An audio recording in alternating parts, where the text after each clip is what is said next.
La República del Ecuador tomó su nombre a principios del siglo XIX debido a la presencia de la línea ecuatorial.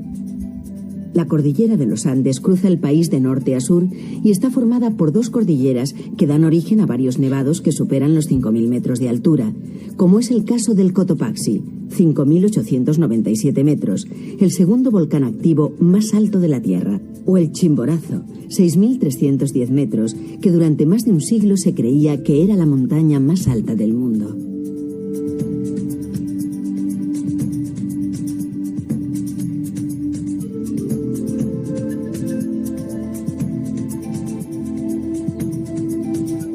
En la mitad de estas cordilleras existe un valle donde se asientan la mayoría de las ciudades andinas.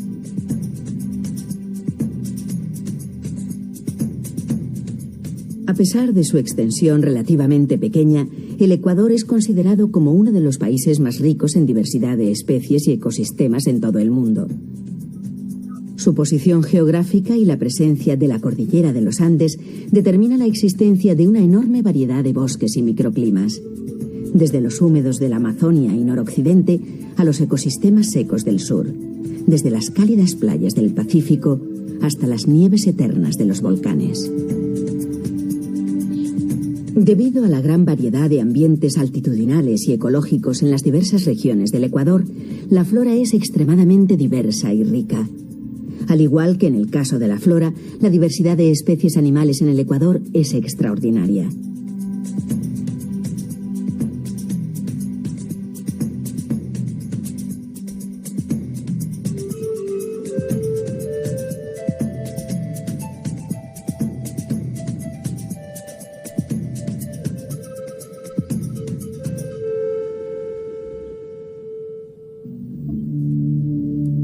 El origen de la ciudad de Quito se relaciona con el reinado que ostentó su mismo nombre. Sus conquistadores fueron los caras o caranquis, quienes junto con los quitus, a quienes se debe el nombre de la ciudad, constituyeron una confederación que se mantuvo desde el año 1000 al 1500.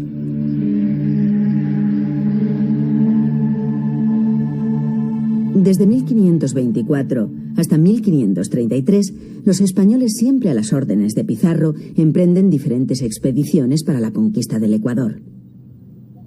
Pero el verdadero conquistador no fue Pizarro, sino Sebastián de Benalcázar. Cuando comienza la exploración de la región de Quito, Rimañahui, general de Atahualpa, es el cabecilla de la resistencia indígena. Después de una serie de escaramuzas, tiene lugar un gran enfrentamiento en los llanos de Tío Cajas. Rumiñahui se ve obligado a batirse en retirada hacia Quito, a la que despojó a su paso de todas sus riquezas, huyendo después hacia el norte. Al final, Benalcázar acaba por apresarle. Su muerte, que siguió a la tortura, acaba definitivamente con la resistencia indígena.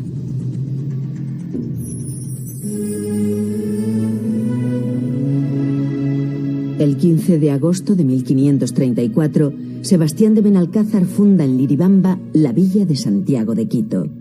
Una ciudad que, construida de nueva planta, fue sin embargo trasladada durante el mismo año a su antiguo emplazamiento bajo el nombre de San Francisco de Quito. Desde 1556, Quito fue la capital de la gobernación y desde 1563 fue también sede de la audiencia, cuya jurisdicción se extendía a lo que siglos más tarde acabaría siendo la República del Ecuador. A finales del siglo XVII, la metrópoli se había engrandecido y contaba con más de 25.000 habitantes. El siglo siguiente se mostró aciago para la ciudad. La peste y los terremotos causaron miles de víctimas. Y sin embargo, durante la segunda mitad de esa misma centuria, Quito destacó en el plano cultural. Merced a la actividad de los ilustrados, se fraguan las primeras ideas independentistas.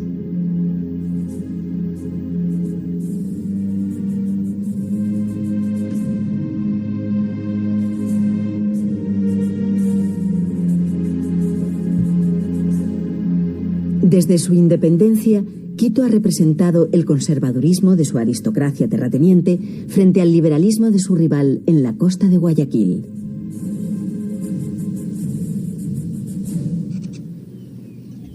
La historia de Quito tiene el doble matiz del heroísmo y la tragedia.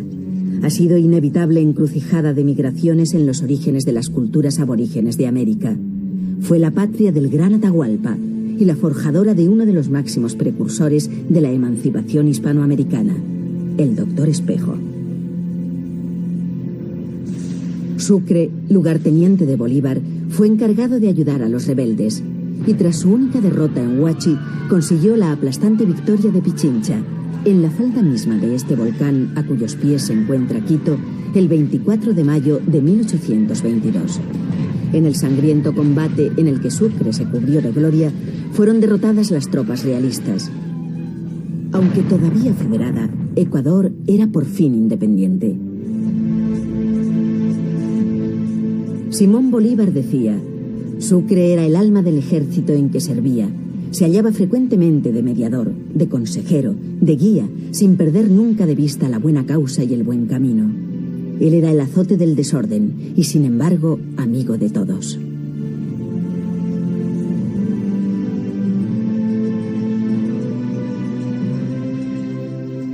Varias poblaciones americanas y la moneda nacional ecuatoriana llevan su nombre.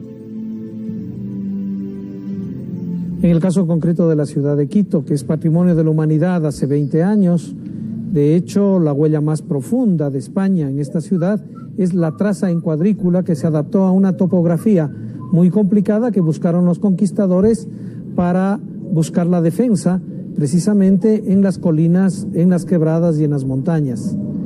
Esta traza primigenia, que viene del año 1534, se ha modificado muy poco. La arquitectura que se asentó sobre esta traza se ha modificado mucho más. Quedan enormes conventos, iglesias parroquiales, monasterios, recoletas, capillas y alguna casa de la época de la colonia, pero sobre esa estructura, sobre esa traza, se hizo una ciudad que ahora es patrimonio de la humanidad, porque se fue incorporando sobre esta ciudad las huellas de los siglos subsiguientes, el siglo XIX y el siglo XX.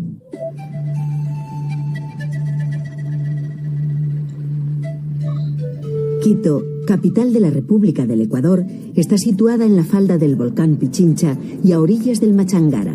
Se encuentra a tan solo 25 kilómetros de la raya del Ecuador. La metrópoli, arrabal del cielo, como la llamó el poeta contemporáneo Jorge Reyes, se eleva a 2.860 metros sobre el nivel del mar y está emplazada en la hoya del Guayabamba.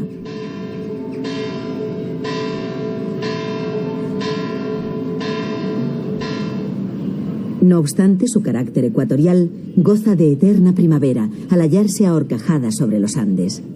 Durante todo el año, el sol sale a las 6 en punto de la mañana y se pone a las 6 en punto de la tarde. Incluso en el denominado invierno, siempre brilla el sol. La capital de la República del Ecuador abarca una superficie urbana de 19.136 hectáreas. Su población alcanza actualmente 1.710.300 habitantes. Quito es, sobre todo, un centro administrativo, comercial y financiero que tradicionalmente ha tenido que competir desde el punto de vista económico con la dinámica Guayaquil.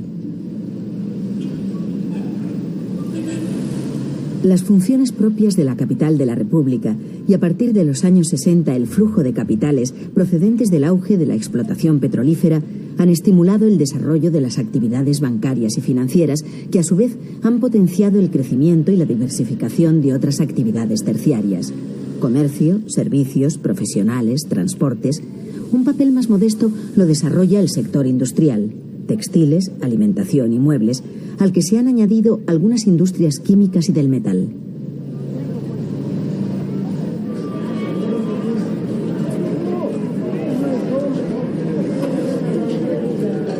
En la ciudad destaca su abigarrada topografía, llena de cuestas, recovecos, escalinatas y quebradas. Al Quito característico corresponden los mercados y el vaivén de sus gentes, con su policromía y sus ruidos peculiares. En él se refleja a la vez el drama de sus habitantes. La venta ambulante, las cajoneras, canillitas, lustrabotas, cargadores y mendigos.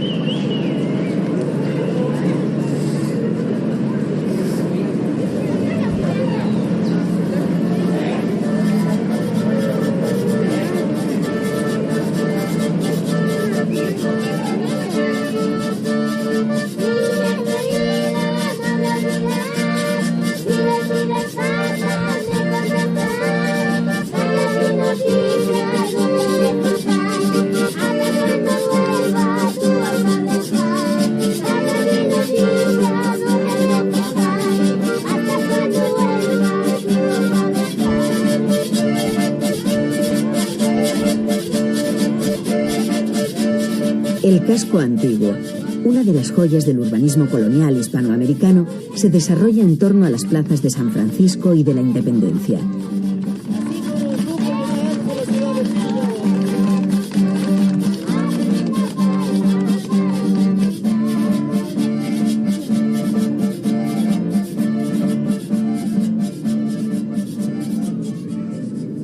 Bueno, la cooperación española hace bastante tiempo que está trabajando aquí en Quito, en Ecuador y en Quito específicamente.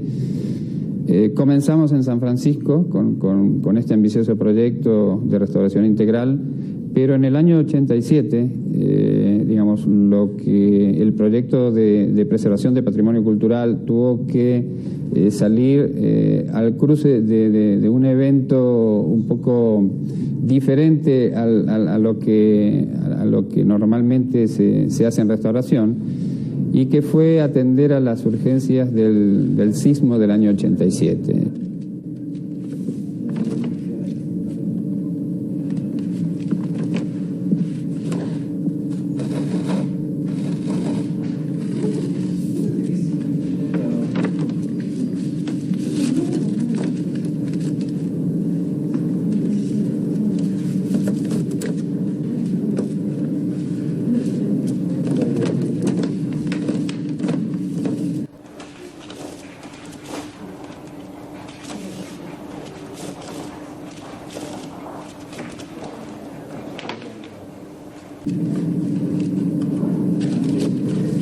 Bueno, voy a empezar diciendo que San Francisco de Quito es el conjunto monumental más importante de Quito y del país.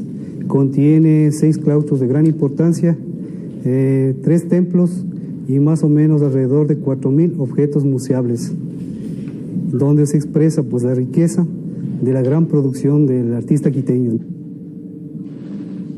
Con la cooperación de España, que fue en un convenio que se centraron en 3 objetivos principales, ¿no? El uno, la restauración integral del conjunto monumental de San Francisco con todos sus elementos artísticos. El segundo objetivo fue la capacitación del personal ecuatoriano técnico para acometer esta ambiciosa tarea de restaurar lo que es San Francisco, ¿no? Y el tercero fue el montaje en sí del museo religioso más importante que tiene el país y creo que de Latinoamérica, ¿no? Lo que yo estoy haciendo aquí es coordinando los proyectos de preservación de patrimonio, en este caso San Francisco. Estamos en el taller de San Francisco de pintura y escultura. Este es un proyecto que comenzó a funcionar desde el año 83 aquí en Ecuador. Y salió como una idea de un proyecto integral donde, además de la recuperación arquitectónica del propio edificio, que es del siglo XVI y que habrán podido comprobar lo bonito que es, conserva, digamos, ese aire español y esa yo diría, esa característica que tienen los monumentos del siglo XVI en la ciudad de Quito. A mediados del siglo XVII, la urbe era centro de una actividad artística sin par en el continente. Alarifes, pintores, escultores y orfebres realizaron una obra ingente que hoy es reconocida universalmente. Gracias a esa actividad incesante, Quito se pobló de iglesias suntuosas, capillas, monasterios y ermitas.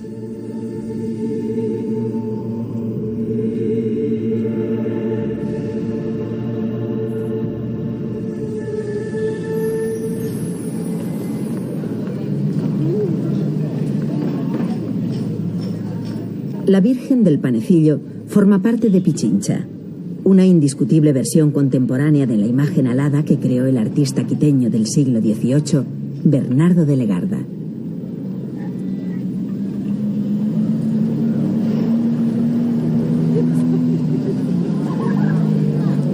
El convento e iglesia de San Francisco fue construido entre 1534 y 1650.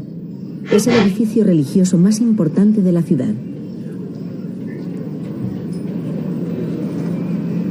Las pirámides y bolas herrerianas del segundo cuerpo le dan un parentesco con el Escorial. Su interior es esplendoroso, resaltando sus retablos dorados y sus bellas imágenes. Dios te salve María, llena eres de gracia. El Señor es contigo, bendita tú eres entre todas las mujeres, y bendito es el fruto de tu vientre Jesús. Santa María, Madre de Dios, ruega por nosotros, pecadores ahora y en la hora de nuestra muerte. Amén. El claustro del convento, obra de Fray Antonio Rodríguez, es uno de los más notables y armoniosos de América. El gobierno español ha mantenido durante 10 años un convenio de cooperación con el Instituto de Patrimonio Cultural para la conservación de San Francisco, Santa Clara y el santuario de Guápulo, que trae a mucha gente, especialmente en peregrinación en el mes de mayo. En la segunda mitad del siglo XVII se construyó el santuario de Guápulo con diseño del hermano franciscano Fray Antonio Rodríguez, la participación de Marcos Tomás Correa, que fue el que diseñó los retablos, la ejecución de los retablos por parte de Juan Bautista Menacho, él es el autor del maravilloso púlpito, y además los pintores Miguel de Santiago, que hizo los milagros de la Virgen de Guápulo, y Goríbar. Desgraciadamente la iglesia, en la década de 1830, sufrió un fatídico incendio que quemó el retablo completamente, de forma que la imagen desapareció y el culto también estuvo a punto de desaparecer.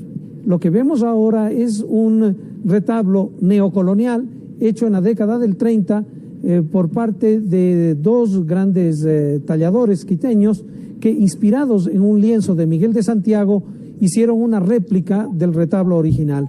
Igualmente la imagen fue tallada nuevamente y se recuperó el culto.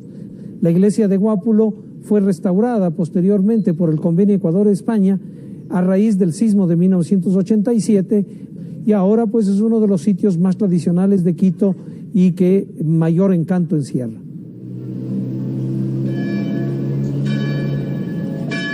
La iglesia de la Compañía de Jesús constituye el máximo exponente del barroco quiteño, con fuerte influencia italiana e hispana. Por ejemplo, las columnas salomónicas inspiradas en las del baldaquino de Bernini de San Pedro de Roma.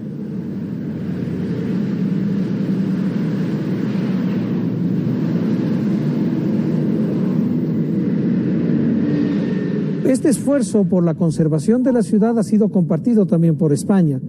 Recordemos que el interés de España por conservar este patrimonio no es de ahora, sino de siempre. Hace algún tiempo ya, hace más de 30 años, se hizo la restauración de la llamada Casa de Benalcázar, una típica casa de patio con corredores alrededor que pues fue restaurada con técnicos y con recursos del gobierno de España, tratando de recuperar una imagen de la casa tradicional. Como parte de su cultura, los conquistadores importaron a América la tauromaquia, llevando allí ganaderías bravas para proveer la materia prima para las corridas.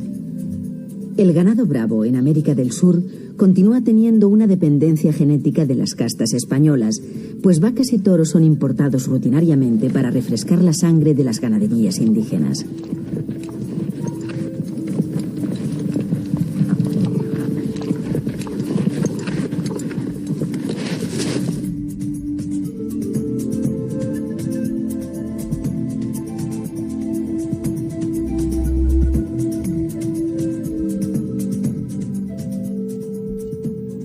La figura más conocida de la pintura ecuatoriana en la segunda mitad del siglo XX es Osvaldo Guayasamín. Nació en Quito en el año 1918. Estudió en la Escuela de Bellas Artes de Quito y es un destacado exponente del expresionismo indígena. A finales de la década de los 40 dio inicio a la serie Guacaimán, obra pictórica protagonizada por el indio y las diversas etnias del continente americano. Otra de sus series posteriores, La Edad de la Ira, supone una reflexión sobre el hombre contemporáneo.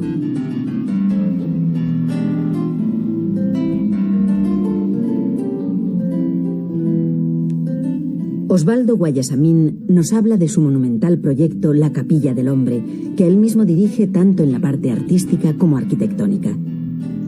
La finalidad de la Capilla del Hombre es saber el camino que debemos tomar espiritualmente, desde luego, no políticamente ni mucho menos, de una unidad de América Latina.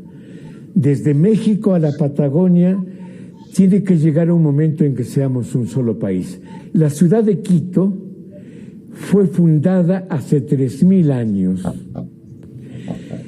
estrictamente en la mitad del mundo. Es decir, que hace 3000 años nuestros antepasados conocían el movimiento de los astros, el movimiento de la Tierra alrededor del Sol, y pudieron calcular hace 3000 años que por donde pasaba la línea equinoccial era la ciudad, este espacio donde está la ciudad de Quito ahora. Para hacer la Capilla del Hombre, estoy jugando un poquito con la tradición oral que los indios guardan hasta ahora, con pequeños acontecimientos que podría llamar históricos, pero que quiero huir completamente de la cosa histórica. No quiero hacer los murales como se ha hecho hasta ahora, de contar, por ejemplo, la vida de Cristo o de la Virgen, y va de paso a paso las caídas de Cristo y cosas así. No quiero nada de tipo histórico. Todo estoy haciendo una mezcla total para decir que venimos de estas 4 grandes civilizaciones de este continente y que por esas razones podemos llegar ahora a ser ya un solo país. Lo más grande que nos deja España es, primero, la lengua, que es una cosa de una importancia tremenda, el mestizaje, y quedan las grandes ciudades de este continente. Ellos son los fundadores de Quito actual, los fundadores de Lima, el Cusco no mucho, pero todas las grandes ciudades de este continente, la Ciudad de México, que ha crecido tan brutalmente.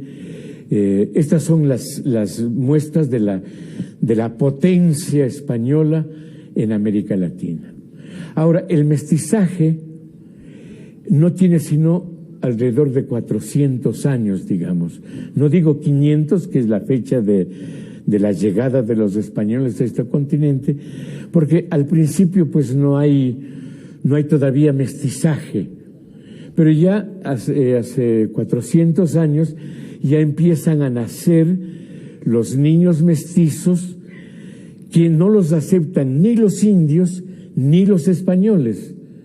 Entonces este grupo humano es tremendo, porque son de una soledad increíble, no son aceptados por los dos grupos, entonces se quedan en la nada, no quieren reconocer que son hijos de aquí o de allá, si es de españoles o es de indias.